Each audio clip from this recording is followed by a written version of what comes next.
The beginning of my trailer starts with a video entry by the main character.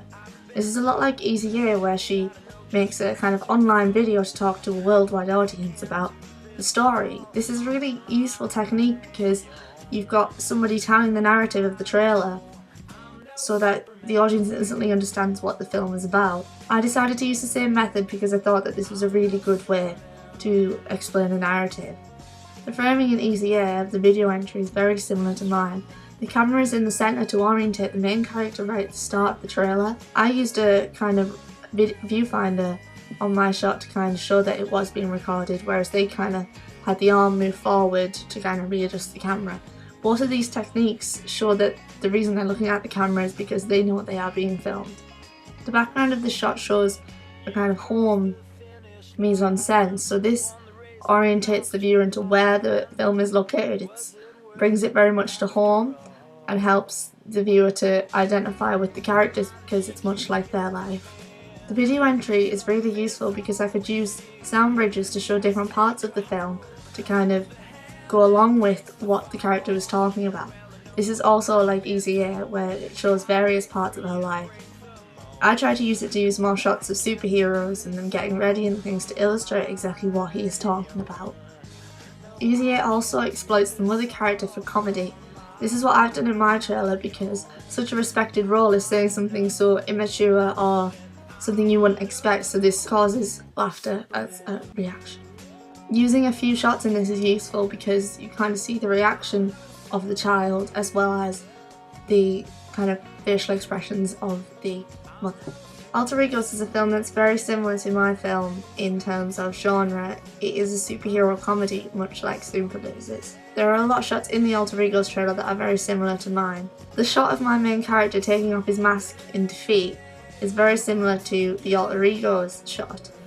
Both characters are walking along and they rip off their mask, and it kind of illustrates something about the plot, which is why it's used.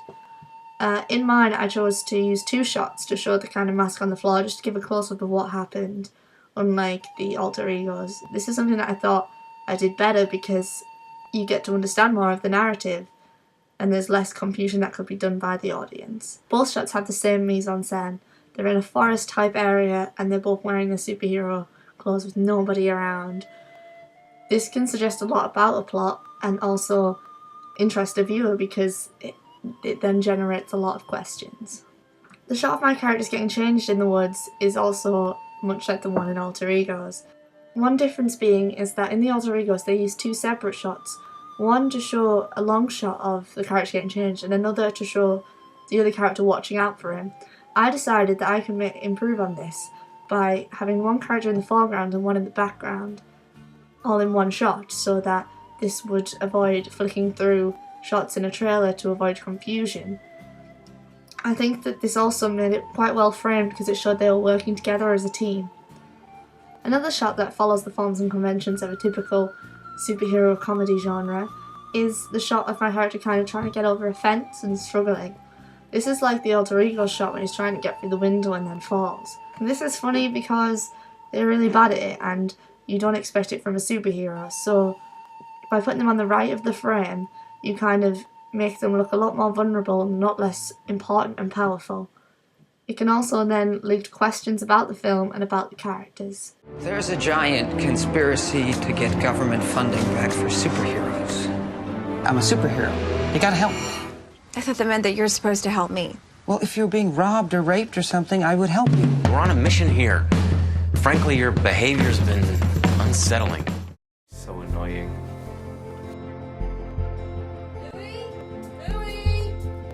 Bluey, can you please tidy your bedroom, do the washing up, and please stop using your socks as tissues? Thank you.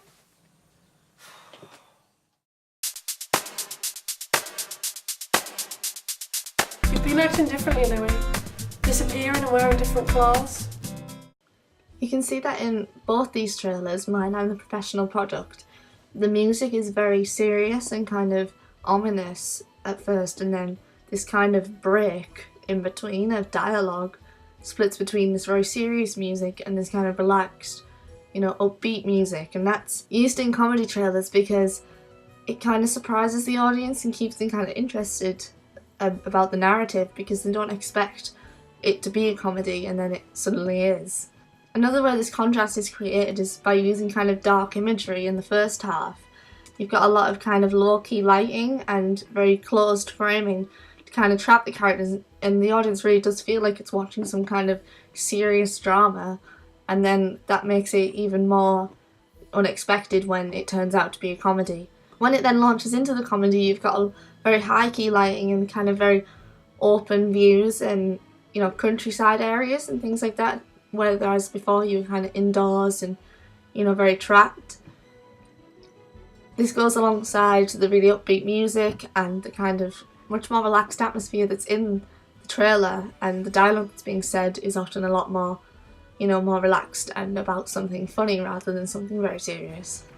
I also use lots of kind of fading in my first half of my trailer, just like, say, Alter Egos, because it does help to that kind of slow, panning kind of atmosphere where you want to know more, but everything's running so slowly you have to like sit and wait for this trailer, and that then makes an even better juxtaposition when it's, you know, this very happy comedy.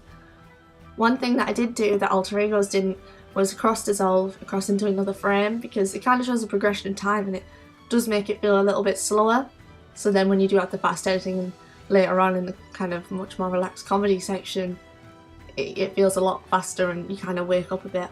I think that worked really effectively.